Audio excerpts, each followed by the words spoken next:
નમસ્કાર વિદ્યાર્થી મિત્રો, તપોન ગ્રુપ ઓફ સ્કૂલ સંચાલિત આપણી યુટ્યુબ ચેનલ તપોન સાયન્સ એકેડમીમાં હું શિલ્પા મેમ આપ સર્વે વિદ્યાર્થીઓનું હાર્દિક સ્વાગત કરું છું. JEE NEET 12 science chemistry lecture 4 chapter electrochemistry.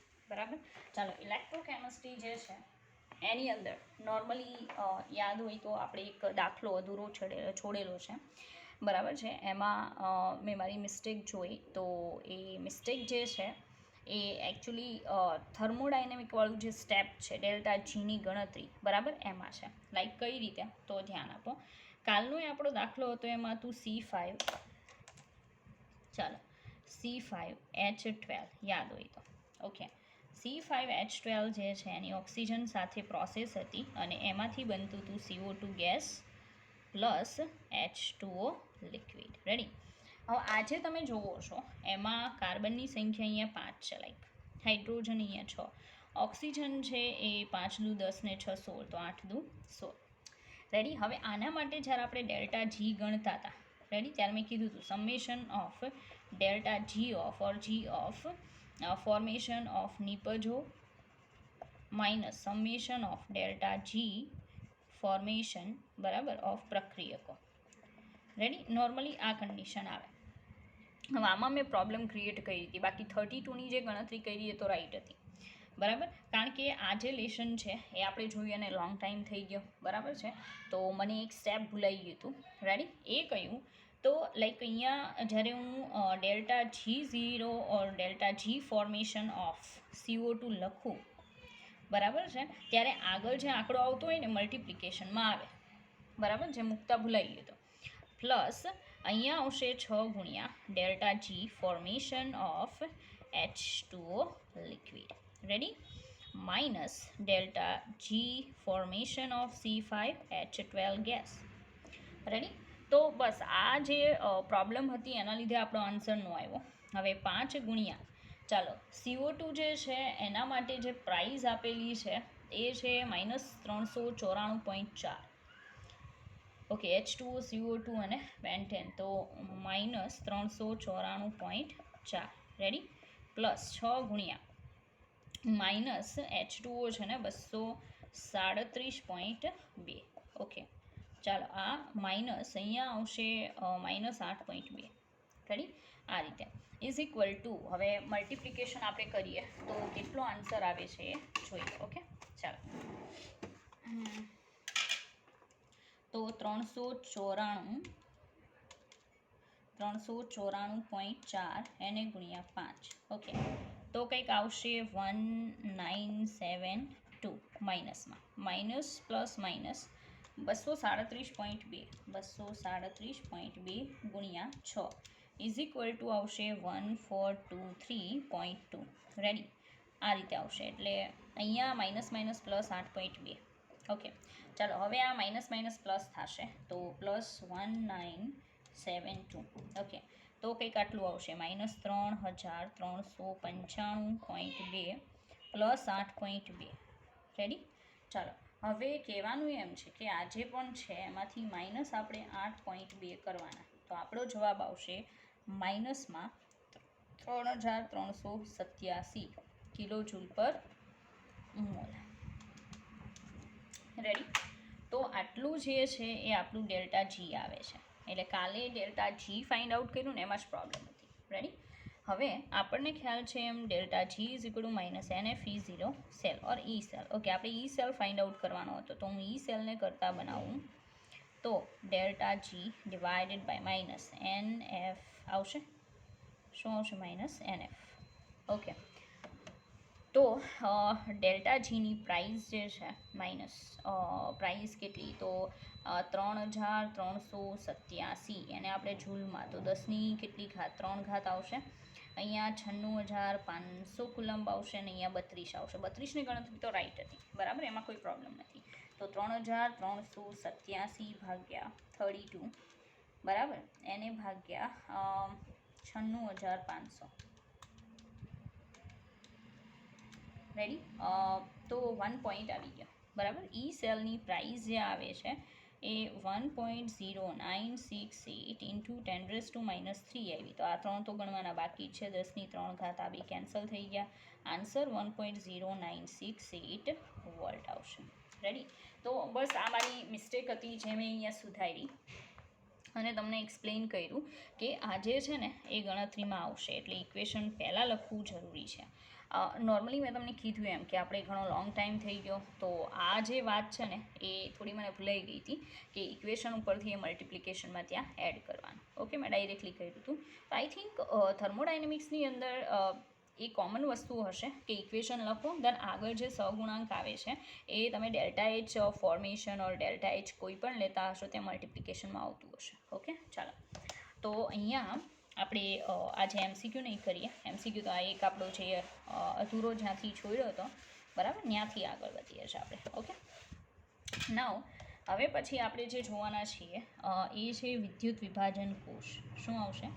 વિદ્યુત વિભાજન સેલ કોષ. મીન્સ કે હું આખો કોષ જ ચેન્જ કરું છું.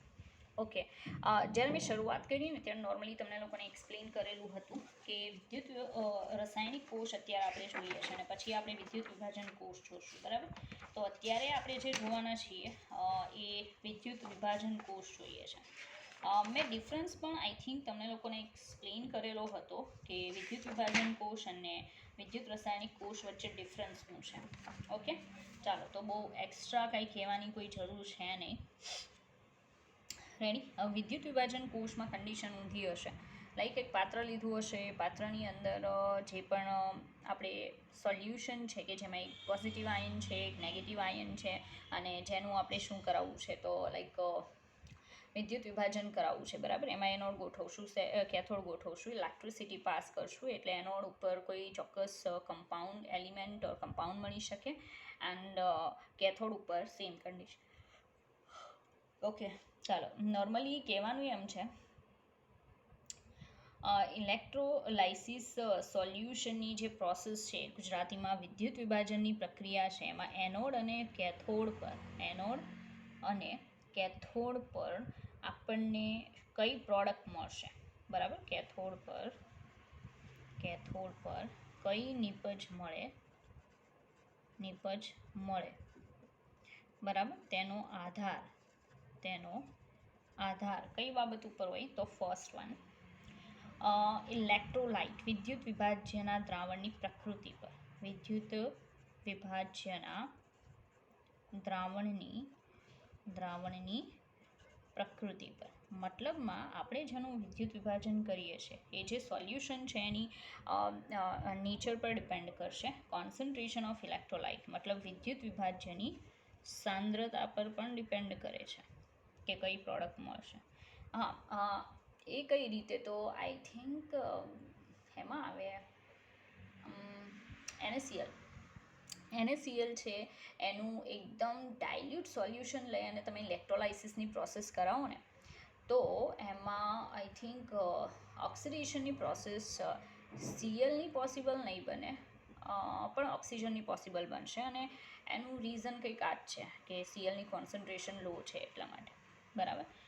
The charge density following during electrolysis flowing. Okay, વિદ્યુત વિભાજન દરમિયાન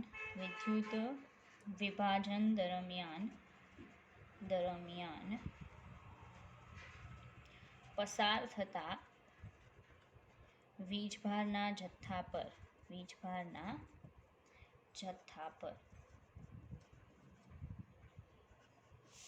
રેડી. અને નેચર ઓફ ધ ઇલેક્ટ્રોડ વિદ્યુત ધ્રુવની પ્રકૃતિ પર. આ એવી વસ્તુ તમને કરાવું છું કે જે આઈ થિંક તમે જોઈ ગયા હશો, બટ એક્ઝામની દ્રષ્ટિએ પણ ઇમ્પોર્ટન્ટ છે. બિકોઝ મેની ઓફ ટાઈમ એ લોકો ક્વેશ્ચન એવી રીતે પૂછે કે નીચેનામાંથી વિદ્યુત વિભાજન કોષ છે એમાં એનોડ અને કેથોડ પર મળતી નિપજોનો આધાર શાના પણ ના હોઈ શકે ઓર હોઈ શકે. ઓકે, આ ટાઈપનું. ચાલો,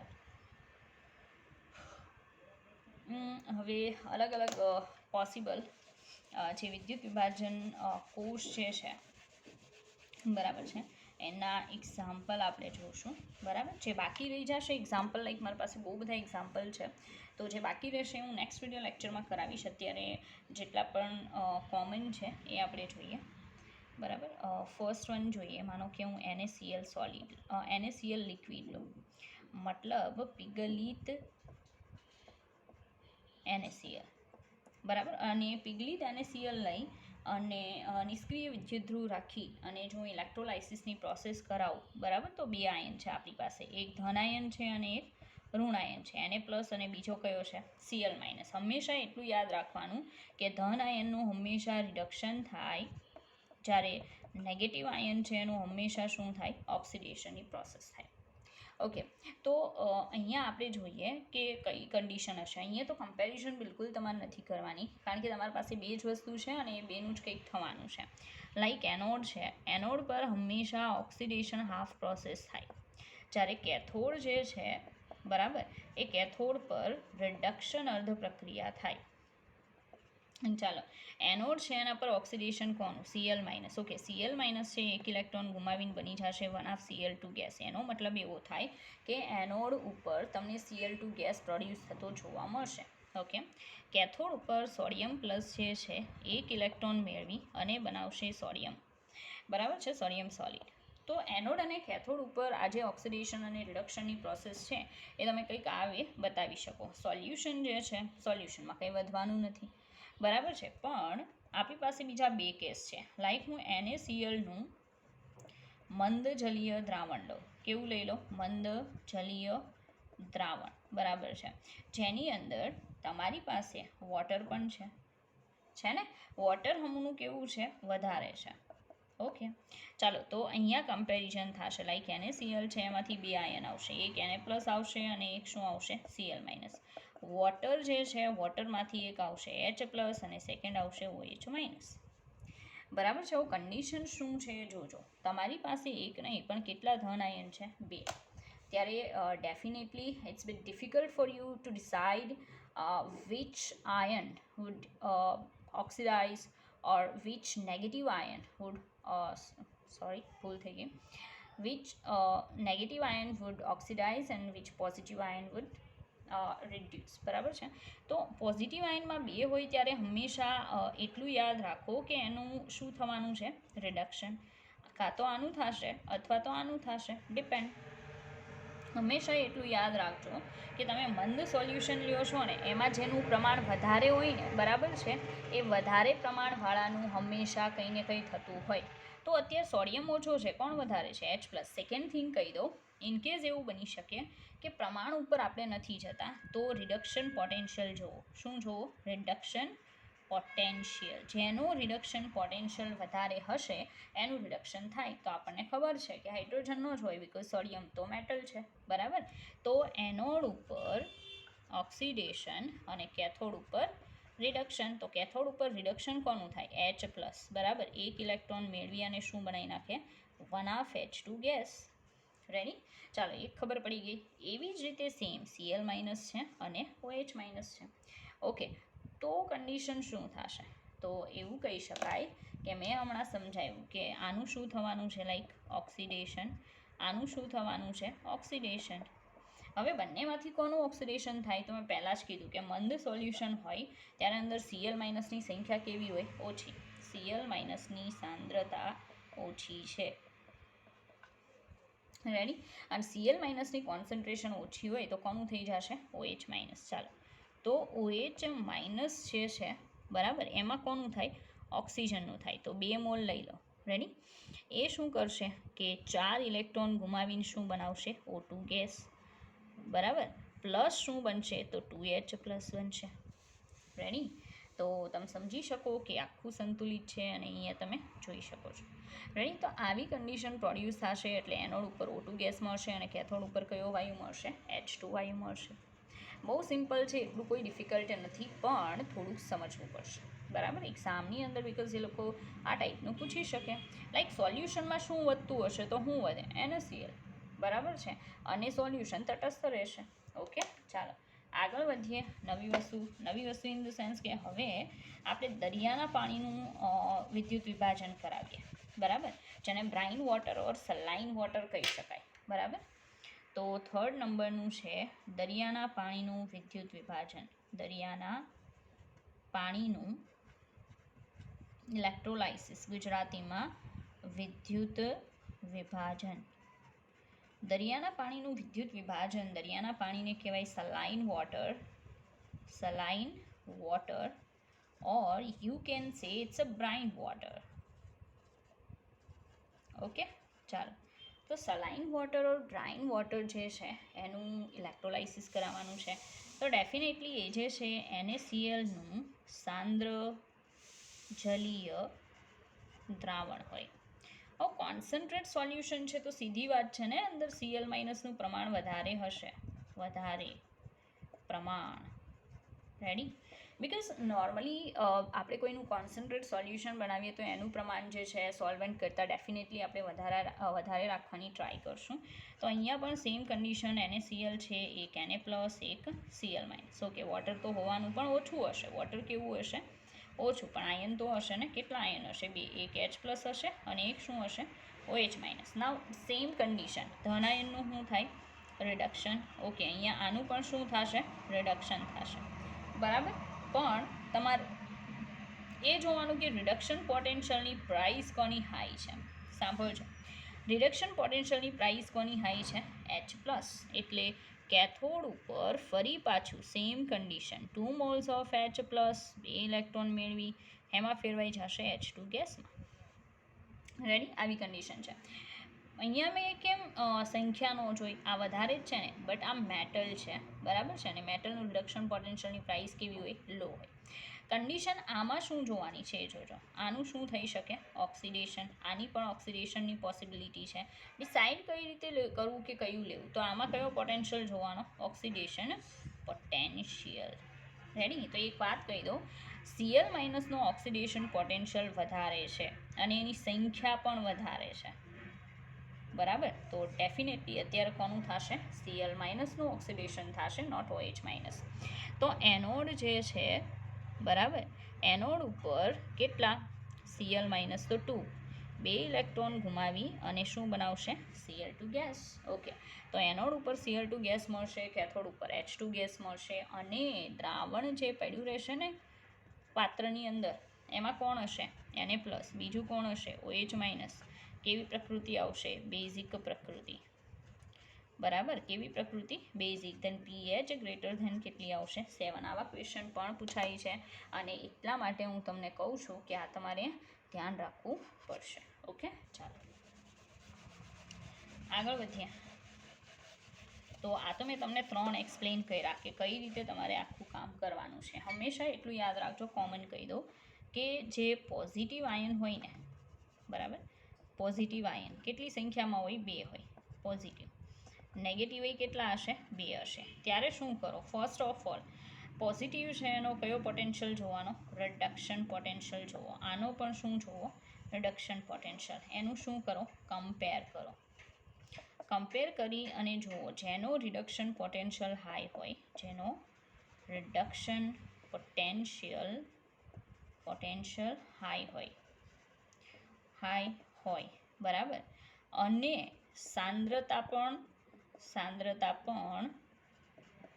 ઊંચી હોય. બરાબર, સાંદ્રતા પણ જોવી પડશે, ઊંચી હોય, તેનું શું કરી નાખો? રિડક્શન કરો. બરાબર, આ કોમન વસ્તુ કહી દીધી. આમાં કમ્પેરિઝન કરો તો આનું શું થાય? આનું કયો જોવાનો? ઓક્સિડેશન પોટેન્શિયલ જોવો. આનો પણ શું જોવો? ઓક્સિડેશન પોટેન્શિયલ જોવો. બરાબર, સેમ કન્ડિશન, જેનો ઓક્સિડેશન પોટેન્શિયલ હાઈ હોય અને સાંદ્રતા પણ હાઈ હોય, સાંદ્રતા પણ ઊંચી હોય. બરાબર, ઊંચી હોય, તેનું શું કરવાનું? ઓક્સિડેશન થાય. સિમ્પલ.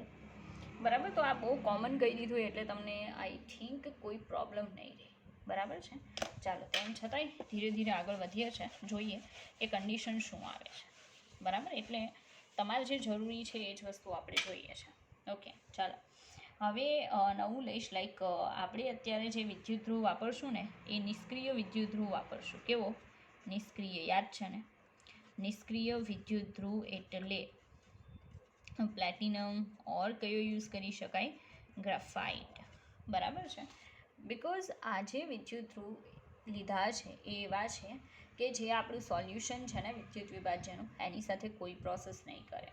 સેકન્ડ થિંગ, એ પોતે પણ પ્રોસેસમાં નહીં ઉતરે, ઇન ધ સેન્સ કે એના ઉપર પ્રોસેસ પોસિબલ બની શકે બીજાની, પણ એ પોતે ક્યારેય પ્રોસેસ કરવા માટે એબલ નથી, એને નિષ્ક્રિય વિદ્યુત ધ્રુવ કહેવાય. ચાલો અત્યારે હું નિષ્ક્રિય વિદ્યુત ધ્રુવ લઈ અને ફર્સ્ટ ઓફ ઓલ વિદ્યુત વિભાજન કરાવીશ પિગલિત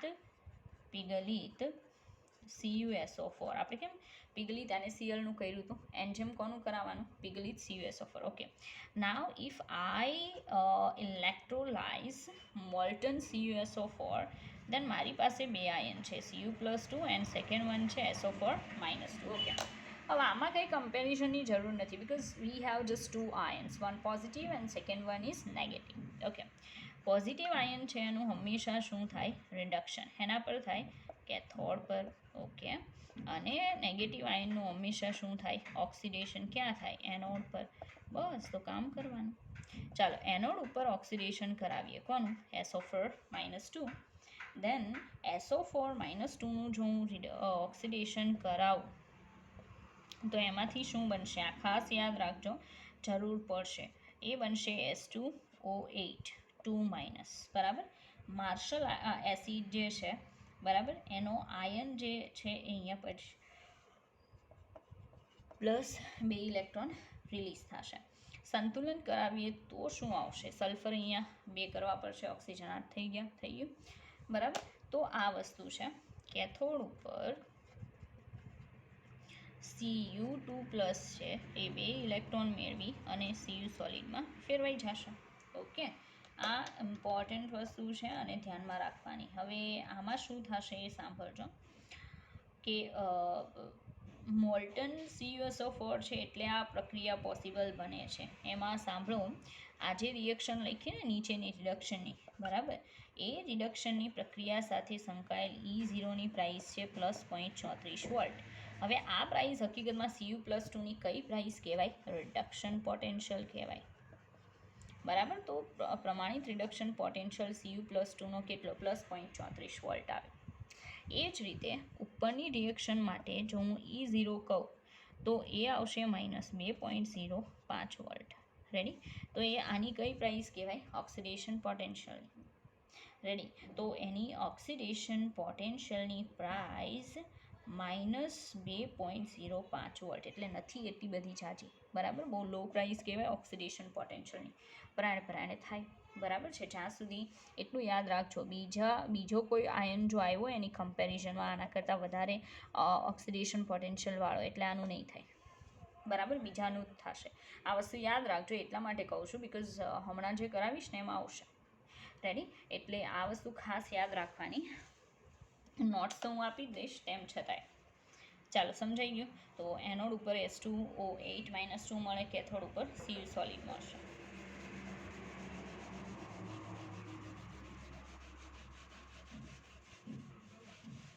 ચાલો ત્યાર પછી સેકન્ડ નંબરની પ્રોસેસ આપણે કરાવીએ એ આવશે જલીય CuSO4.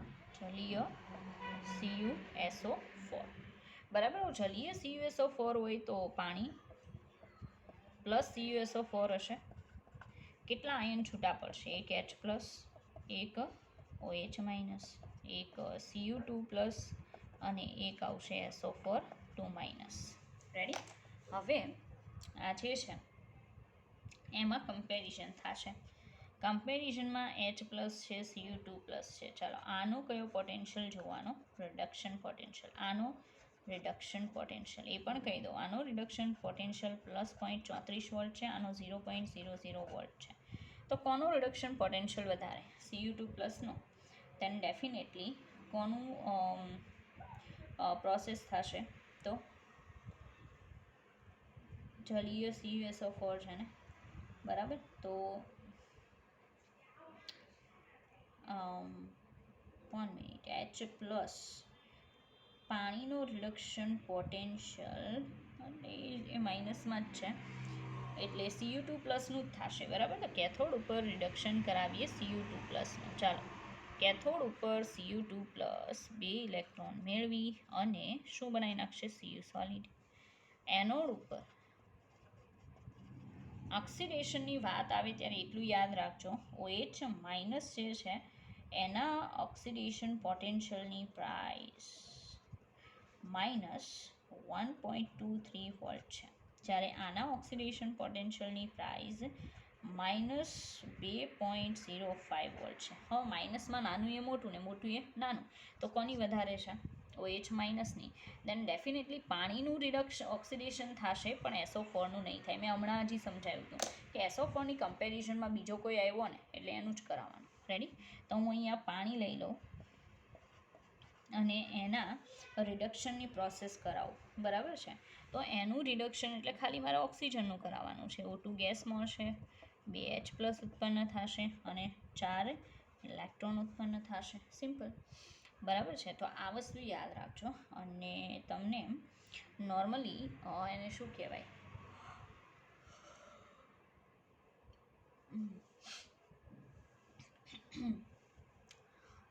નોર્મલ કન્ડિશનમાં એવું જોવા મળશે કે વોટર મોલિક્યુલ જે છે, બરાબર છે, એની ઓક્સિડેશનની પ્રોસેસથી એના ઉપર ઓક્સિજન વાયુ ઉત્પન્ન થશે, કેથોડ ઉપર Cu સોલિડ મળી જશે. રેડી?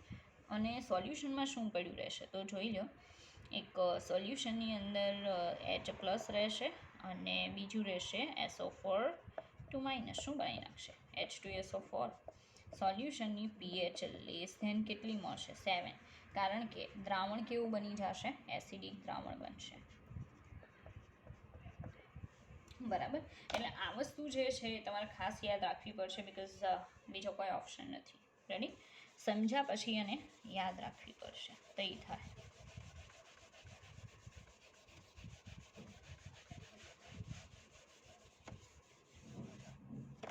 ચાલો આગળ વધીએ. જલીય NaBrના દ્રાવણનું વિદ્યુત વિભાજન, બરાબર.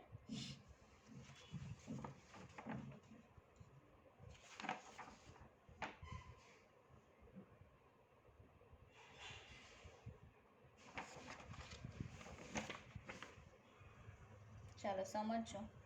જલીય NaBrનું, હવે જલીય NaBrનું કરાવવું એના કરતાં NaClનું કરાવ્યું છે, એમાં જે જોવો છો, બરાબર, એ જ તમને આમાં જોવા મળશે. Okay, simple. ચાલો, હવે મારું કહેવાનું એમ છે કે કોપરના વિદ્યુતધ્રુવ યુઝ કરી અને કયા વિદ્યુતધ્રુવ? હવે વિદ્યુતધ્રુવ ચેન્જ કરીએ. કોપર વિદ્યુતધ્રુવની મદદથી વિદ્યુત ધ્રુવના ઉપયોગ કરી અને કોનું? જલીય CuSO4નું વિદ્યુત વિભાજન. રેડી? પહેલાં જે ઇલેક્ટ્રોડ્સ લીધેલા હતા એ નિષ્ક્રિય વિદ્યુતધ્રુવ હતા, એટલે કોઈ એટલી ઇફેક્ટ નહોતી થતી, બરાબર. પણ અત્યારે કોપર વિદ્યુતધ્રુવ લઈ અને હું CuSO4 જે છે એના વિદ્યુત વિભાજનની પ્રોસેસ કરાવું છું, બરાબર. તો શું થશે? તો same condition, CuSO4 water. Okay, આમાં શું આવશે? Cu2+. સેકન્ડ શું આવશે? SO4 2 minus. વોટરમાં 1H+ અને એક શું આવશે? OH minus. રેડી? હવે આ જે CuSO4 અને H2O જે છે એમાંથી કોનું શું થઈ શકે? તો Cu+2 છે એનું શું થઈ શકે? રિડક્શન. જ્યારે H+નું શું થઈ શકે? રિડક્શન. બટ અહીંયા કોપર વિદ્યુતધ્રુવ છે ને, એટલે કોપર વિદ્યુતધ્રુવ હોવાના કારણે પાણીનું કાંઈ પણ થવાની શક્યતાઓ 0% બને છે, બરાબર. એટલે એનોડ ઉપર શું થાય? કોપર પોતે રિએક્શન કરવા માટે એબલ છે ને, તો એનોડ તરીકે લીધેલું કોપરનો સળિયો તરીકે લીધેલ કોપર 2 ઇલેક્ટ્રોન ગુમાવીને હું બનાવશે? Cu2+ aqueous. રેડી? અને એ સોલ્યુશનમાં જશે. તો કેથોડ પર શું થાય? તો સોલ્યુશનમાં ઓલરેડી Cu2+ છે ને, તો એ જે સોલ્યુશનનો Cu2+ છે પહેલાં એ ગુમાવેલા 2 કોપર મેળવી અને શું બનાવશે? Cu solid. રેડી. એટલે આ જે છે કાઇન્ડ ઓફ સાંદ્રતા કોષવાળી પ્રોસેસ થઈ જશે. લાઈક સીયુ જે છે આ Cu2+Cu2+ બે ઇલેક્ટ્રોન કેન્સલ આઉટ. સીયુ સોલિડમાંથી શું થશે? Cu solid. સિમ્પલ. બરાબર. પણ આ જે સીયુ સોલિડ હશે, બરાબર, એ વિદ્યુત ધ્રુવ જે લીધેલો છે એ વાળો સીયુ સોલિડ હશે, અને આ જે સીયુ સોલિડ મળે એ સોલ્યુશનમાં રહેલા Cu+2ના રિડક્શનથી કેથોડ ઉપર જમા થશે. બરાબર. આ સીયુ સોલિડ રેડી એ આપણો એનોડ, અને આ ક્યાં જમા થાય? કેથોડ ઉપર. તો બસ આવી જે પ્રોસેસ છે એ પ્રોસેસ જો તમે કોપર વિદ્યુત ધ્રુવ લઈ અને જલીય CuSO4 કરાવો તો થશે. ઓકે, ચાલો આગળ જોઈએ.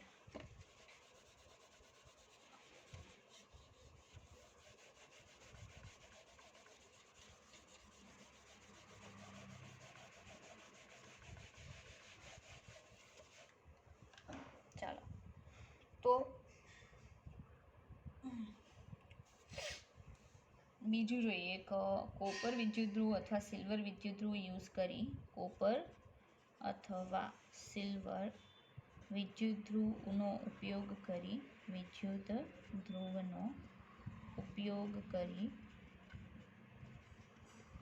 કરી કોનું? તો AgNO3 એક્વિયસનું વિદ્યુત વિભાજન.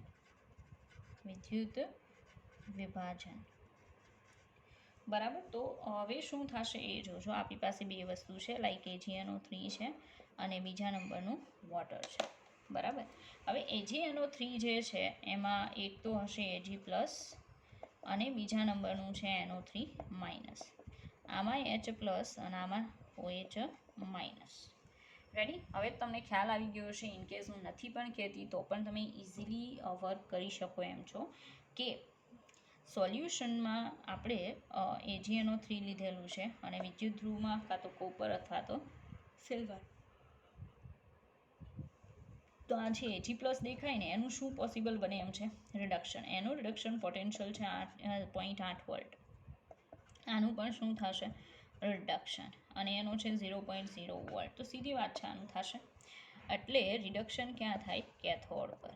તો કેથોડ ઉપર 2Ag+ બે ઇલેક્ટ્રોન મેળવી અને 2Ag સોલિડ બનાવશે. રેડી. નાવ ઓક્સિડેશનની પ્રોસેસ કોની પોસિબલ બને? મેં પહેલાં પણ સમજાવ્યું છે. આવા મોટા આયન આવે ને તો એને ગણતરીમાં નહીં લ્યો. બરાબર. લાઈક હું તમને કહી દઉં કે SO4 2-, NO3 -1, બરાબર, જેવા મોટા એટલે બહુ પરમાણવીય આયનોનું શું નહીં કરાવવાનું? ઓક્સિડેશન ન કરાવવું. જ્યાં સુધી મોલ્ટન ન આપે, એટલે પીગલિત અવસ્થા ન આપે ત્યાં સુધી. પીગલિત અવસ્થા ન આપે ત્યાં સુધી. મતલબમાં કે પીગલિત AgNO3 હોત તો તમારે NO3-1 નું કરાવવું પડે, બિકોઝ ઓપ્શન કોઈ બીજો છે નહીં. પણ પાણી લઈને, મતલબ જલીય લઈને કરે તો બીજો ઓપ્શન છે ને OH-. બરાબર. તો એનું ઓક્સિડેશન થાય. તો એનોડ ઉપર પાણીનું ઓક્સિડેશન, મતલબ H2O. બરાબર છે. 4 ઇલેક્ટ્રોન ગુમાવશે. અહીંયા 2 લઈ લો તો 4H+ પ્લસ શું બનશે? O2 ગેસ બનશે. રેડી. આવી કન્ડિશન જોવા મળી શકે. ઓકે, ચાલો હું તમને કહી દઉં કે NO3-1 જે છે એની નો રિએક્શન. એ તો મેં પહેલાં એમ પણ સમજાવેલું છે તમને. બરાબર.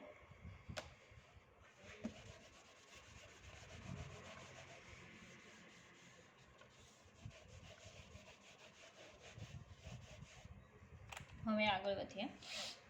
ચાલો, હજી પણ કેલોમલ વિદ્યુત ધ્રુવ અને બીજા પણ છે, બરાબર છે, જે બાકી છે.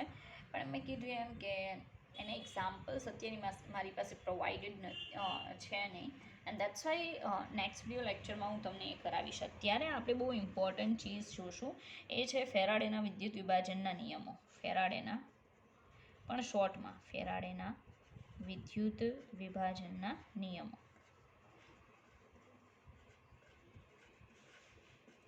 બરાબર. ફેરાડેનો વિદ્યુત વિભાજનનો પ્રથમ નિયમ.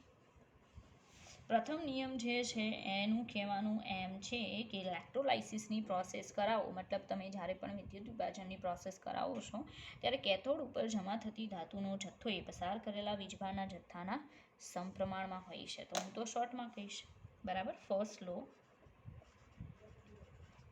ફર્સ્ટ લોમાં કહેવાનું એમ છે કે કેથોડ પર જમા થતો ધાતુનો જથ્થો પસાર કરેલા વીજભારના જથ્થાના સમપ્રમાણમાં હોય છે. W=ZQ, જ્યાં Z એટલે શું થાય? ઇલેક્ટ્રોકેમિકલ ઇક્વિવેલન્ટ, વિદ્યુત તુલ્યાંક, વિદ્યુત રાસાયણિક તુલ્યાંક, વિદ્યુત રાસાયણિક તુલ્યાંક, બરાબર. વિદ્યુત રાસાયણિક તુલ્યાંક કહેવાય. ઝેડ છે એનો યુનિટ શું આવે? તો ઝેડ જે છે એ દળના છેદમાં કુલંબ થાય ને, પ્રતિ કુલંબ. કારણ કે અહીંયા જો હું ઝેડને કરતા બનાવું તો W/, શું થાય? Q થાય. તો દળના છેદમાં Q એટલે શું થશે? કિલોગ્રામ પર કુલંબ અથવા ગ્રામ પર કુલંબ. સિમ્પલ. તો ઝેડ જે છે એ છે વિદ્યુત રાસાયણિક તુલ્યાંક, અને વિદ્યુત રાસાયણિક તુલ્યાંક જે છે એનો યુનિટ શું આપી શકાય? યુનિટ છે કિલોગ્રામ પર કુલંબ અથવા તો ગ્રામ પર કુલંબ, બરાબર છે.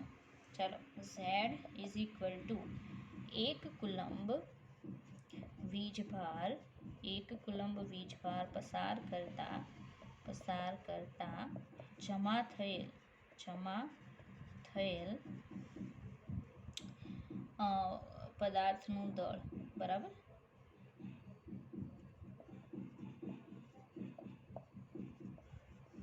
ઓકે, બહુ સિમ્પલ છે. ફર્સ્ટ લો જે છે W proportional two Q, W is equal two શું થશે? ZQ. Z is equal two શું થશે? વિદ્યુત રાસાયણિક તુલ્યાંક, અને ઝેડનો યુનિટ આવશે શું? તો દળ ભાગ્યા વીજભાર. દળ જે છે એ કિલોગ્રામ ઓર ગ્રામમાં તમે લઈ શકો, લાઈક કિલોગ્રામ પર કુલંબ અથવા તો ગ્રામ પર coulomb. Z is equal two શું થાય? તો 1 કુલંબ વીજભાર પસાર કરતા જમા થયેલ પદાર્થનું શું આવશે? દળ આવશે. રેડી? ચાલો, તો આજે છે એ વિદ્યુત વિભાજનનો કયો નિયમ હતો? પ્રથમ નિયમ. ઓકે, આગળ જોઈએ. ચાલો, સેકન્ડ, ઇક્વિવેલન્ટ માસ એટલે એને કહેવાય તુલ્ય દળ, બરાબર. તુલ્ય દળને થી દર્શાવાય, બરાબર. તો આણ્વીય દળ ભાગ્યા, આ મેં તમને શીખવાડેલું છે, બરાબર છે, કે તુલ્ય ભાર એટલે શું? આ તુલ્ય દળ અથવા શું કહેવાય? તુલ્ય ભાર. આ તો તમને ખબર જ છે કે તુલ્ય ભાર બરાબર અણુભારના છેદમાં number of electron involved in oxidation reduction. Oxidation રિડક્શનની પ્રક્રિયામાં સંકળાયેલા, ઓક્સિડેશન ઓર રિડક્શનની પ્રક્રિયામાં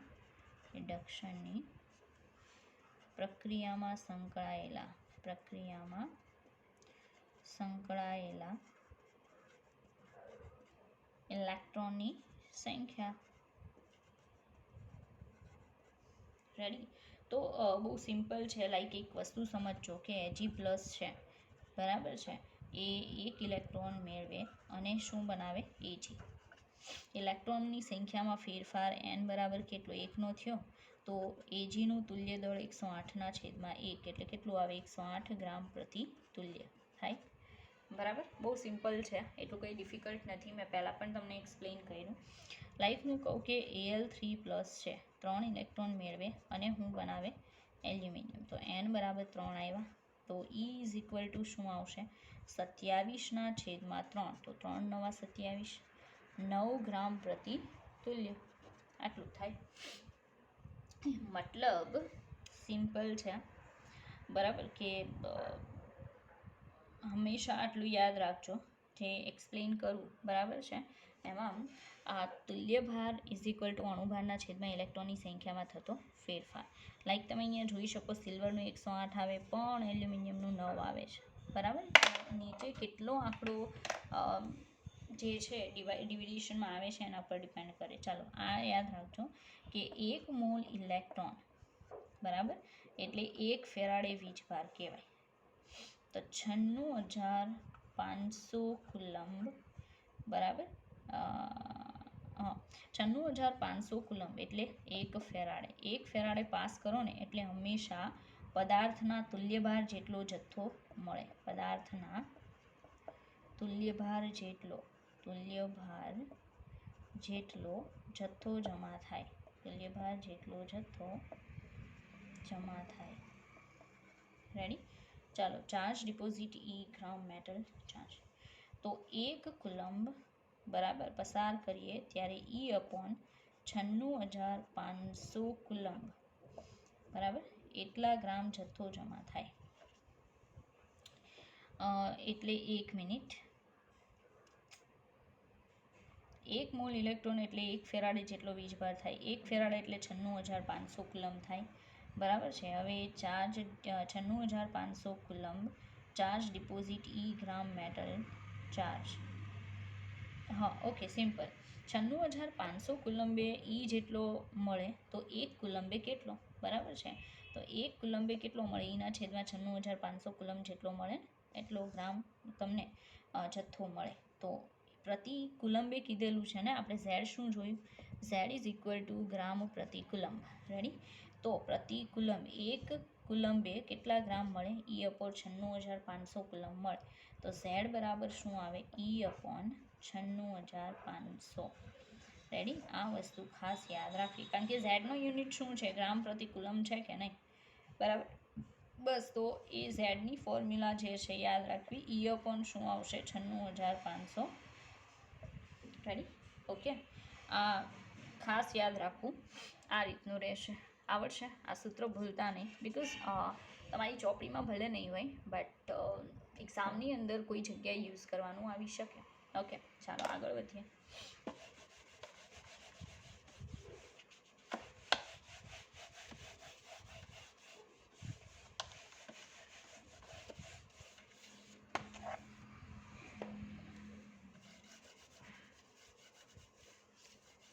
ચાલો, તો એ એક વસ્તુ ખાસ જોવાની હતી. હવે સાંભળજો જે કહું છું એ. બરાબર છે? હમણાં આપણે કીધું હતું ને કે W is equal to Z Q. યાદ છે? થોડીક વાર પહેલાં. બરાબર? તો W ઇઝ ઇક્વલ ટુ ઝેડની જગ્યાએ શું લખાય? ઈ અપોન શું લખાય? 96,500 કુલમ લખાય. એને ગુણ્યા ક્યુ. તો W is equal two E Q upon 96,500. Ready? હવે અહીંયા ઓકે, આ જે ઈ છે, ઈની જગ્યાએ હું બીજું શું લખું? મોલેક્યુલર માસ ડિવાઇડેડ બાય ઇલેક્ટ્રોનની સંખ્યા લખી શકું ને, કારણ કે તુલ્ય દળ એટલે અણુભારના છેદમાં ઇલેક્ટ્રોનની સંખ્યા. એને ગુણ્યા ક્યુ, એને ગુણ્યા 96,500 કુલમ. તો ઇઝી પડે એવા ઇક્વેશન તમને એક્સપ્લેન કરું છું, જે ડાયરેક્ટલી તમે યુઝ કરી શકો, વાયા કામ ના કરવું પડે. ઓકે, ચાલો. બીજું એક તમે યાદ છે ફિઝિક્સમાં જુઓ છો, ક્યુ ઇઝ ઇક્વલ ટુ આઈટી. બરાબર? ક્યુ ઇઝ ઇક્વલ ટુ આઈટી જે છે, જે તમે જુઓ છો એના ઉપરથી ડબલ્યુ ઇઝ ઇક્વલ ટુ શું કરી શકાય? ઝેડ મલ્ટીપ્લાય આઈટી થાય ને? બરાબર? Z is equal two IT upon 96,500 coulomb. Ready? A coulomb ત્યાં નથી લખતી. રેડી? તો એક તો આ તમે કહી શકો ઝેડ આઈટી આ રીતે, Z IT divided by 96,500 coulomb. W is equal to આમ પણ લખી શકો, અથવા એમ નથી લખવું તો આઈટી બરાબર છે એને ગુણ્યા મોલેક્યુલર માસ ગુણ્યા ઇલેક્ટ્રોનની સંખ્યા થાય ને? આમ કરી શકો. અને હજી અહીંયા આગળ શું આવશે? 96,500. રાઈટ? તો આ ઇક્વેશન પણ પોસિબલ છે, એમાં પણ કોઈ પ્રોબ્લેમ નથી. You can do it. બરાબર છે? તો તમે આ ઇક્વેશનનો પણ યુઝ કરી શકો છો. Okay, it's depends on you કે તમારે કયું ઇક્વેશન યુઝ કરવું છે. લાઈક એક્ઝામની અંદર કોઈ એમસીક્યુ પૂછાય તો ડેફિનેટલી તમે તમારી ઈચ્છા પ્રમાણે ઇક્વેશન યુઝ કરી શકો, પણ એ પાછું એ પ્રમાણે જવું જોઈએ જે ઇન્ફોર્મેશન આપેલી છે. બરાબર? સેકન્ડ લો. ચાલો, વિદ્યુત વિભાજનનો ફેરાડેના વિદ્યુત વિભાજનનો બીજો નિયમ. હવે ફેરાડેના વિદ્યુત વિભાજનનો બીજો નિયમ જે છે એનું કહેવાનું એમ છે કે not just one cell but more than one cell જ્યારે તમે એને સિરીઝમાં ગોઠવો. બરાબર છે? અને સિરીઝમાં ગોઠવા પછી વિદ્યુત પ્રવાહનો સમાન જથ્થો પસાર કરો. બરાબર? ત્યારે તમને જે કેથોડ ઉપર વજન મળે છે, બરાબર છે, એ વજન નોર્મલી એનો ગુણોત્તર બંને વિદ્યુત ધ્રુવ જે છે, બરાબર, કેથોડ વિદ્યુત વિભાજન કોષના બંને કેથોડ જે છે એ કેથોડ ઉપર જે પણ તમને શું કહેવાય જથ્થો મળશે પદાર્થના વજનનો, બરાબર, એનો ગુણોત્તર એ બંનેના તુલ્યભારના ગુણોત્તર બરાબર હોય છે. રેડી?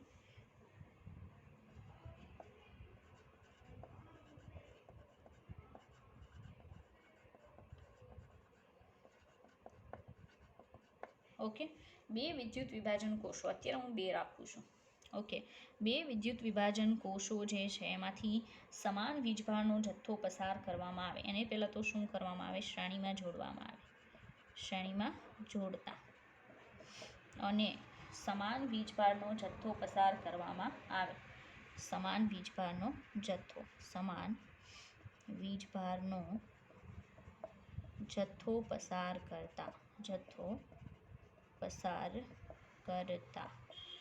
કરતા મળતી કેથોડ પર મળતી નિપજોનો ગુણોત્તર, કેથોડ પર મળતા નિપજના જથ્થાનો ગુણોત્તર, નિપજના જથ્થાનો ગુણોત્તર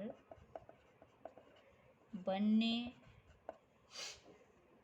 કેથોડ ઉપર જે નિપજ મળવાની છે, બરાબર છે, એના વજનનો ગુણોત્તર એ બંને નિપજોના તુલ્યભારના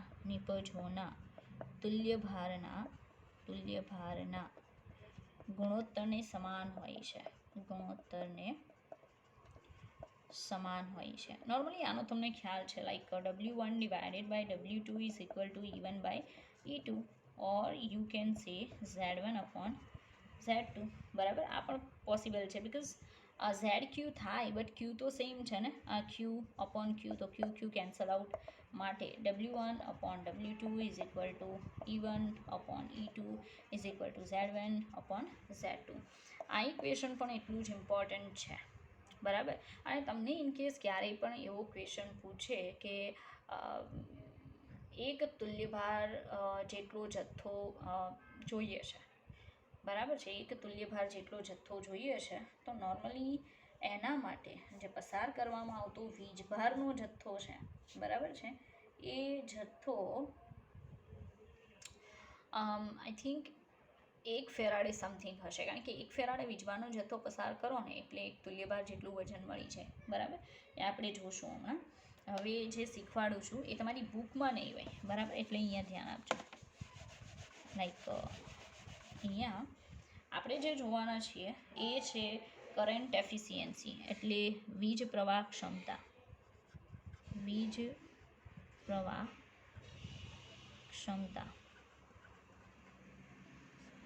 બરાબર. વીજ પ્રવાહ ક્ષમતા શું છે, બરાબર. તો એના માટે પહેલાં ઇક્વેશન જોઈએ કે actually used in electricity divided by charge pass. Okay, વિદ્યુત વિભાજનમાં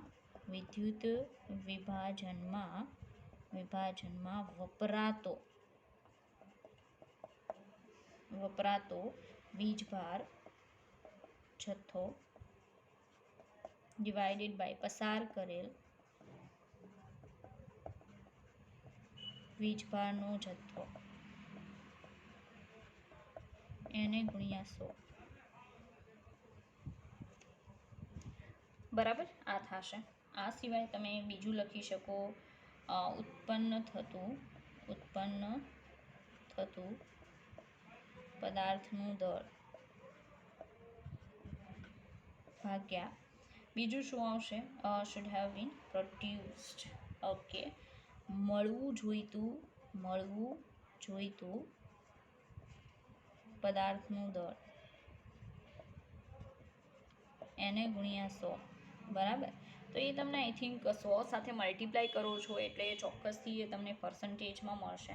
આને વીજ પ્રવાહ ક્ષમતા કહેવાય, બરાબર. કે આ તમને ઇનકેસ જ પૂછાઈ શકે, તો તમારે વાયા ગણતરી કરવી એના કરતાં બેટર છે કે તમે ડાયરેક્ટ ગણતરીથી આન્સર સુધી પહોંચી શકો. બરાબર. એટલે વીજ પ્રવાહ ક્ષમતા એટલે વીજભાર વિદ્યુત વિભાજનમાં વપરાતો વીજભારનો જથ્થો ડિવાઇડેડ બાય પસાર કરેલો વીજભારનો જથ્થો મલ્ટીપ્લાય 100 અથવા ઉત્પન્ન થતું પદાર્થનું દળ જે ક્યાં તમને મળશે કેથોડ પર, યાદ છે ને? બરાબર. તો કેથોડ ઉપર નોર્મલી જે પદાર્થનું દળ તમને મળે છે ડિવાઇડેડ બાય કેટલું મળવું જોઈએ, કારણ કે 100% કોઈની ક્ષમતા ના હોઈ શકે. બરાબર છે. ઇવન કોઈ પણ સેલ બનાવો ને તો એ 100% ક્યારેય ક્ષમતા ધરાવતો હોતો નથી, બિકોઝ કેટલુંક તો અન્ય ઉર્જાના ફોર્મમાં શું થઈ જાય, વેડફાઈ જાય. એટલા માટે કહેવાનું એમ છે કે વીજ પ્રવાહ ક્ષમતા એટલે નોર્મલી કોઈ પણ સેલ જે છે, બરાબર, વિદ્યુત વિભાજન સેલ, એની કેટલી કેપેસિટી છે એ માપવા માટેની આખું ઇક્વેશન છે. ઓકે, ચાલો. તો અહીંયા સુધી આપણે આજે રાખીએ છીએ. નેક્સ્ટ વિડીયો લેક્ચરની અંદર આને લગતા હું MCQ સોલ્વ કરાવીશ, બરાબર છે. અને એના પછીના લેક્ચરમાં આઈ થિંક હજી જોઈ જશે બીજા લેક્ચર, બરાબર, એમ જલ્દી પૂરું નહીં થાય, તો એ આપણે નેક્સ્ટ લેક્ચરમાં જોઈશું.